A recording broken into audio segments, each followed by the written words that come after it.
So this video is called Make Music Like This by Steve Wilson. There are too many people in the world making music. There are too many people writing songs. The world really doesn't need any more songwriters. It doesn't need any more music. That is the reality. We're already drowning in content and music. But here's the positive side to that. Sounds very negative, but it is probably true. And there are several ways to look at it. One is the way he's saying.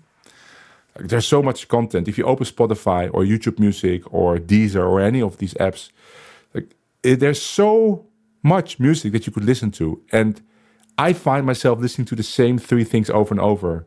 Not because I specifically want to hear those things, but because I can't think of anything to listen to, overwhelmed with the many choices I have. I didn't used to have this problem when I was a kid and we just had CDs. You would look at your CD collection, which was limited to the amount you had. You look through them and say, oh, I want to listen to this today. But it's very difficult nowadays to make a choice of what to listen to. So I don't know. I always listen to the same things. Nat King Cole Trio, the Sinatra album, Django, Martin van Ittersen, like the jazz I like. But there's so much more I could listen to. And in the old days, or when I was a kid, I would go with my father to the store and the guy there would recommend something to listen to, or we would explore, and then you have this one thing that you really liked in the store and then you buy it and you listen to that album many, many times. But nowadays, so that's the first thing that I think he's right about that.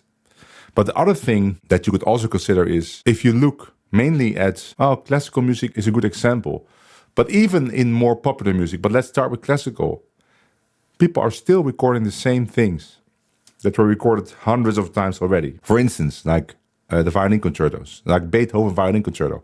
It's been recorded literally thousands of times to the highest standards you could ever think of. But then every new violin soloist has to pretty much record all these things again to make a name. It's expected, but how many times can you record the same piece? It seems kind of ridiculous to do that, because if you now try to search for any classical piece in Spotify, you get hundreds, thousands of recordings. It seems ludicrous that people still do that, but I guess there's no other way. But then even if you go to popular music and jazz, people are still recording lots of the same tunes, especially in gypsy jazz. It's a little bit different though, because all the players have their own way of improvising, so you get something different. But it's still overload. I made an album with the Gizmo Graph Trio 2 years ago, and I mean, we sold a bunch on concerts, but I don't think many people are buying the album outside of it because, well, it's on Spotify. I had dinner a few days ago with some musicians, and the singer told me that she put a lot of money into making her first big album, like with a big band, great album, and she sent it to everyone. It got reviewed like once, and she didn't really expect to make any of the money back. And we talked about that, and I said, yeah, I don't think you will make the money back ever. It's just not going to happen. So if you make an album nowadays, it's purely to like, I mean, it's for yourself mainly. Maybe if you have live concerts, you can sell them. But how many people nowadays buy a CD? I don't even have a CD player, right? So it's a problem. And I think the point here that he's making is right. There's already enough music. There's no reason to make or record anything. That's liberating, because it means that if you are going to make music, you do it because you really love it and because you have a feeling inside yourself that you need to create music. Even though the world doesn't need your music, you have a vocation and a feeling inside you that you need to make music. And that's a beautiful thing about music. That's where music started, after all. This sounds like a simple point, but I think it's a very deep point. Especially if you consider the history of the music industry. There used to be a time, and I have been part of that myself when I was just entering the conservatory, where a lot of the music that you're making was just a job. So consider like Tin Pan Alley, where they all wrote all those standards. It's just a factory producing standard after standard, tune after tune. With some people writing the lyrics, other people writing the harmony and the melody, and other people arranging. It was just a job. Sinatra had this radio show, I think Sinatra sings the charts or something like that with the orchestra of Axel Stordahl. Every week he had to sing the top songs in the charts. Of course, these were all jazz tunes, but back then there was popular music. And Axel Stordahl had to arrange, I don't know how many songs for the radio show, but at least 5, right? But maybe 10 in a week. And then the orchestra had to rehearse it, and Sinatra had to sing it. Now, these recordings are remarkable. You can hear how good Sinatra actually was. He was in his 20s. And Axel Stordahl was a genius arranger. Some of my favorite arrangements of Sinatra were made in that time. But if you listen to a bunch in a row, you will hear it's a factory job. Axel Stordahl was basically using the same formula for most of the tunes, with some exceptions. And Sinatra was singing everything like Sinatra. It's all beautiful, but it was just a job. And when I started out at the conservatory, I was very young when I went to the conservatory, but I met some people that were in the movie industry and documentary. And back then, there were samples. We're talking about 25 years ago, something like that. There were samples, but they sounded very fake, string samples. So every week, 2 or 3 days a week, there was a group of string players recording everything that was needed in the Netherlands, but also in Germany for strings like commercials, series, movies, jingles, everything you could think of. And I knew the concert leader, the first violin player, and he invited me to one of those sessions. And then we would sit there from like 10 in the morning until 8 in the evening, recording all of that stuff, like one after another. It paid very, very well. But of course, most of what we had to play was completely brain-dead music because basically for strings, it was all long notes. So I remember this session where we had to play. We got the score and it only had whole notes, so a note that lets a bar, but not 1 bar, but 8 bars with a slur. So you had to play 1 note for 8 bars and then change to another note for like 3 pages long. And that was just the first track. And it went like that the whole day. You went crazy. Nowadays, that is not really happening anymore because people are using samples. So back then, you could choose to go into, let's say, violin playing for that job because that job paid really well. I remember it made like $800 a day. That's a lot of money, right? So you do it 3 days a week, that's $2,400 a week. And I was doing that like 2 days a week because we had a pool. You couldn't actually do it 3 days a week because you go crazy. But I maybe do it like 1 or 2 days a week. That was great money. That well dried up. So there's no chance for you to do that. Not many chances. Maybe there's still some of those things. And if you need live strings nowadays, it's better to go to the Czech Republic because they have an orchestra there that specializes in this. And it's very cheap because, salaries are lower in the Czech Republic. So many movie composers that still want real strings have a Zoom meeting with the orchestra on the other side. You send the music, the scores as PDFs, and then you can listen to the live recording with good sound and you can give directions and stuff. It has never been easier. But apart from that, you could also just use samples. So he's making a good point in the video. If you really want to make music nowadays, it's because you love it and you want to express yourself that way. But don't think you can make money recording anything, your own albums or commercial music. Let's not even talk about gigs. It's so hard to make a living doing only gigs. And I know that because I've done that for many years. It's possible. But you have to travel so much, especially here in the Netherlands or Europe. You have to travel so much to really tiny places to play for not a lot of people. And then all the money you would get would be subsidized anyway, right? Because all the theaters would get subsidies for hiring artists. But nobody was making money there. It was just the way to spread culture. So nowadays, it didn't dry up. You can still do gigs, but I think it's necessary for a musician to also find other avenues. So my avenue is writing books, having a YouTube channel, having a Patreon. And now I don't really care about how many gigs I get or how well they are paid. I just need to like the gig. The fee has to be reasonable for the work we're doing. Right? But it's not like, okay, I cannot do this gig. I have to do this other shitty gig because it pays much more. No, now I can do the gigs I want to. and I can say to a festival far in advance, yeah, I'm available.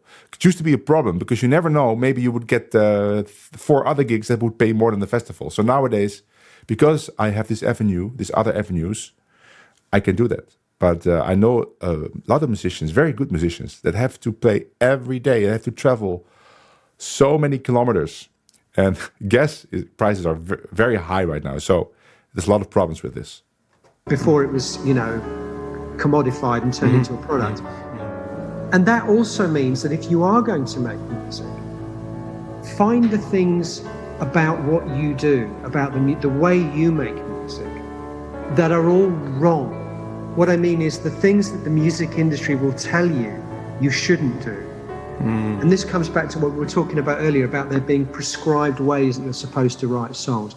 In a world where there is already too much music, accentuate the things in what you do that are unusual and that a big record company guy, marketing guy, would probably tell you shouldn't be doing.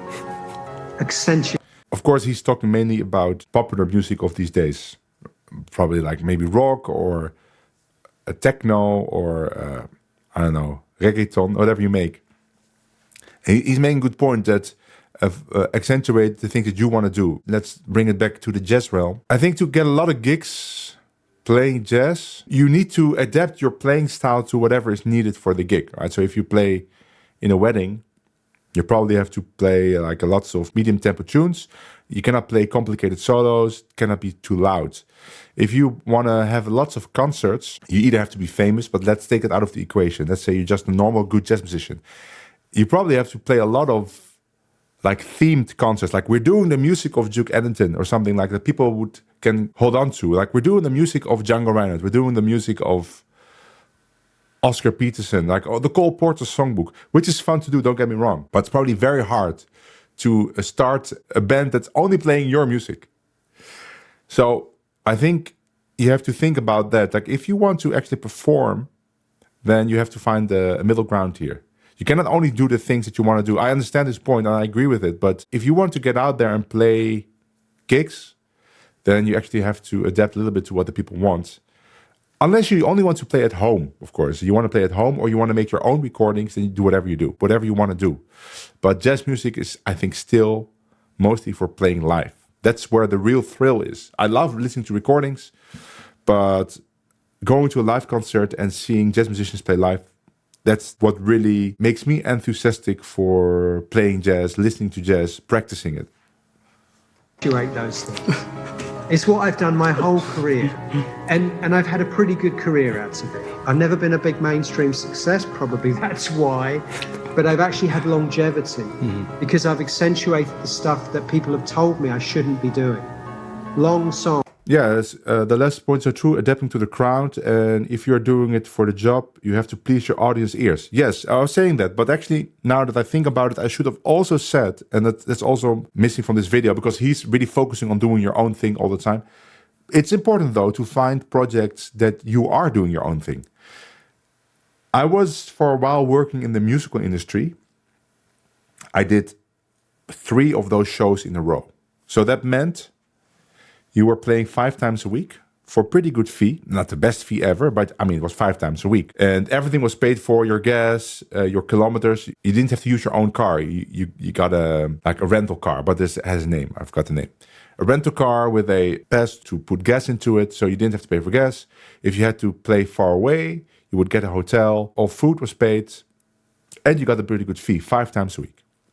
So I did it for 3 years, something like that. And at the end of that period, when I stopped, I remember the agent from the agency I was working for coming to me to the last show of that project. He came to me in the dressing room and he said, Christiaan, I was very young. I mean, I was 21 or something like 20. He said, Christiaan, we really appreciate your hard work and we want you to work for our company as a regular. Like with a contract, because I was just hired for that project, but then I was hired for the next one, right? So because we think that you could be a great conductor one day. We want to train you for that, to be a conductor, and then you just do shows until you're ready. So we already have the next show lined up for you, And it was right before the summer holiday. Said, if you do that, you can keep your car, because you always had to give the car back, right, at the end of the at the show. And I didn't have my own car yet. So you can keep the car for the whole summer holiday with your gas card. And then the first rehearsal starts in August, and we will see you then. And please come in next week and we negotiate the terms. You get like a monthly salary. You won't get paid per show. You get a monthly salary, but we'll take good care of you. And then in 5 years, you'll be a conductor. Basically, he was offering me a job that would set me for life. I actually don't know how the musical industry is doing right now, but back then it seemed like a big opportunity. I thought about it and I realized that I didn't practice my instruments seriously in those 3 years I was doing those shows. I only practiced for the shows, but it was easy to play. And once you knew the shows, and you would rehearse so many times, that by the end of the rehearsal period, you would know all the music by heart, and you would also know all the lines of the actors. And then you would just never practice anymore. There was no real point. There were no other gigs. You didn't have time for it. You could easily play the shows. You just have a good time. You make some money. And I was thinking, is this really what I want to do with my musical career and with my musical skills that I had practiced so hard to achieve or to get to that point? And I wasn't using like 3/4 of it. And I made a very difficult decision back then to not do it. And I remember I called them. I said, listen, I know we have this meeting planned, but I think I have to decline. I think I have to decline. And they said, oh, really? Are you sure? Come to the meeting and we'll either have a good negotiation and we can convince you to stay, or we say goodbye, we'll still be friends. So I drove to that office and I went in and he immediately showed me a number, a salary. He said, listen, this is what you could earn. It was pretty good. It's a lot of money for when you're 20. But I already made my decision. Said, listen, I'm so thankful for everything you did. Well, actually, they screwed me in the first year with a very low salary. But okay, I was very thankful. I had a great time. Thank you for the opportunity, but I think I have to decline. Said, okay, that's not a problem. We thank you for being part of the group, and maybe we'll hire you in the future. Don't forget to bring your car back to the rental agency. It was the first time I had to do that, because all the other times they would bring the car to me and they would pick it up. I said, okay, that's no problem. Where is it? And it was really in the middle of nowhere. So I remember driving there the next day. It was in the middle of nowhere near the harbor of Rotterdam. And I gave my car back to the agency and I said to them, like, how do I get back to Rotterdam station? They said, well, there's no public transport here, but you can walk. If you walk this road, which was in this industrial complex, you have to walk for 45 minutes to get to the bus stop. And those 45 minutes were very long. It was very hot. I remember that. And I was really regretting my life choices at that point. I still remember walking there and thinking, oh, what did I do? And I know that they did it on purpose to make me feel that. I think they did it on purpose. But anyway, I'm now very happy that I didn't go for the musical thing, because otherwise I wouldn't have met Stochler Rosenberg. I wouldn't have started playing with the Rosenberg Trio. I wouldn't have discovered this music. I wouldn't have started playing bandoneon. All of those things that I did that really fulfilled me as a musician, I wouldn't have done. Unconventional structures, all of those things that you shouldn't be doing. And I think in a world where there's already so much music, you have to find those things, the quirks, if you like. What's quirky about your personality, your way of making music? Home in on those things and don't even think about what everyone else is doing. That's my advice. Yeah. That's a 2-minute video, and I talked for a long time, much longer than the video. But this video inspired me to think about this. And actually, I didn't really prepare any of these stories. I got reminded of it. And I told this story many times, of course. And now I see a video that I could do next time. You know all the theory, so you can forget it. That sounds like a great video, which I will do in my next stream.